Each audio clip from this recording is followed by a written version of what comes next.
Što boja urina otkriva o vašem zdravlju? Još u dnevnom Egiptu ljudi su znali da gledanje nečijeg urina može otkriti važne informacije o njegovom cjelokupnom zdravlju. Danas su naše tehnike analize daleko naprednije, ali čak i u osnovnim pregledima urina možemo otkriti skrivene opasnosti unutar našeg tijela. U ovom videu istražit ćemo različite boje urina i njihovo značenje za naše zdravlje. Idemo pogledati koje su to osnove, kako se voda pretvara u urin. Šalica vode koju popijemo pretvara se u urin kroz kompleksan proces apsorpcije u crijevima te cirkulaciju kroz bubrege gdje dolazi do filtriranja viška tekućine i otpadnih tvari. Osnovna činjenica je da je urin filtrirana krv, što nam omogućava dobivanje ključnih informacija o općem zdravlju. Normalna boja urina. Normalan urin je žute boje zbog tvari koja se zove urohroma, koja nastaje razlaganjem crvenih krvnih zrnaca u našem tijelu. Razumijevanjem razlika u boji urina može ukazati na specifične zdravstvene probleme. Žuti urin je često rezultat vitamina B2, riboflavin, iz dodatka prehrani. Iako neškodljiv, ova promjena nam ukazuje na izlučivanje viška vitamina B2 iz našeg tijela van kroz urin. Crveni urin može biti alarmantan simptom koji zahtijeva liječničku pozornost.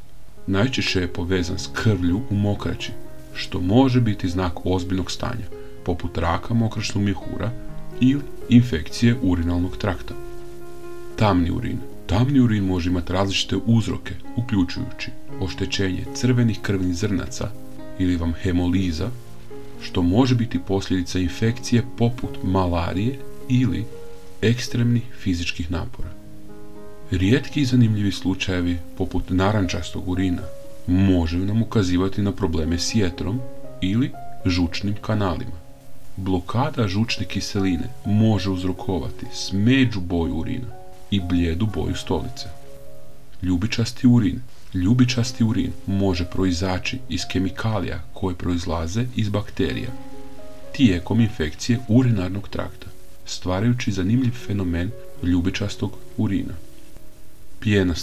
Pijenasti urin može ukazivati na visoku razinu bjelančevina, što je često povezano s oštećenjem bubrega ili autoimunim bolestima poput lupusa.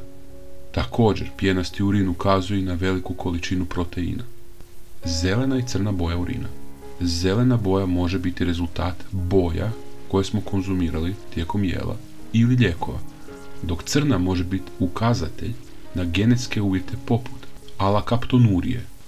Da zaključimo, promjene boje urina mogu pružiti dragocjene informacije o našem zdravlju. Praćenjem ovih znakova možemo pomoći u ranom otkrivanju problema i sprječavanju ozbiljnih zdravstvenih stanja. Zato je pametno uvijek konzultirati se sa zdravstvenim stručnjakom ako primijetite neobičnu boju vašeg urina ili miris vašeg urina. Slijedom toga, pažljivo praćenje boje urina može biti korisna praksa u očuvanju našeg cjelokupnog zdravlja. Hvala vam na vašoj pažnji. Nadam se da vam je ovo bilo zanimljivo. Ostanite mi zdravi, dragi moji ljudi. Dodatak za one koji žele znati više. Evo nekoliko općih savjeta o promjeni boje urina. Pijte dovoljno vode. Tamna boja urina često može ukazivati na dehidraciju.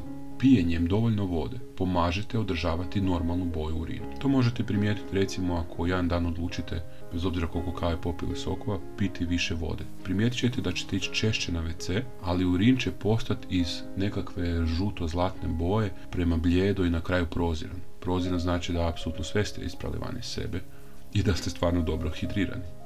Ali ne smije isto tako urin biti niti tamno žute boje, niti žute, niti imati onaj miris urina. Kada se pomokrite u WC da vam pola kupaone, recimo, ima neugodan miris urina, to je ukazati da niste dovoljno vode popili. Broj 2. Izbjegavanje određene hrane i pića. Neki namirnici i dodaci prehrane mogu promijeniti boju vašeg urina. Primjerice, cikla i crni ribezel, određeni vitamini i voćni sok mogu uzrokovati promjenu boje u vašem urinu. Broj 3. Pratite lijekove. Određeni lijekovi poput vitamina B i nekih antibiotika mogu uzrokovati promjene boje u urinu. Ako primijetite promjenu nakon početka novog lijeka, odmah se konzultirajte s vašim liječnikom. Broj 4. Obratite pažnju na zdravstvene simptome. Ako primijetite da je boja urina uz pojavu bolova i bolova pri mokrenju ili drugih simptoma odmah se obratite svom liječniku. To može biti znak za zdravstveni problem koji zahtijeva liječničku pažnju. Broj 5. Obratite pozornost na boje koje upućuju na probleme. Crvena, roza ili smeđa boja urina mogu ukazivati na probleme poput prisutnosti krvi u urinu. U ovom slučaju odmah obratite se svojem liječniku. Isto tako, ako ste zabrinuti zbog svojih promjene boja u urinu ili ako se javljaju dodatni simptomi, uvijek se prvo konzultirajte s kvalificiranim zdravstvenim stručnjakom. Hvala vam na vaše pažnje i ostanite mi zdravi, dragi moji ljudi. Bok! Sviđa vam se ovaj video? Biće ih još. Pretplatite se tu, na naš kanal. Besplatno je. I naravno lajkajte. Hvala vam!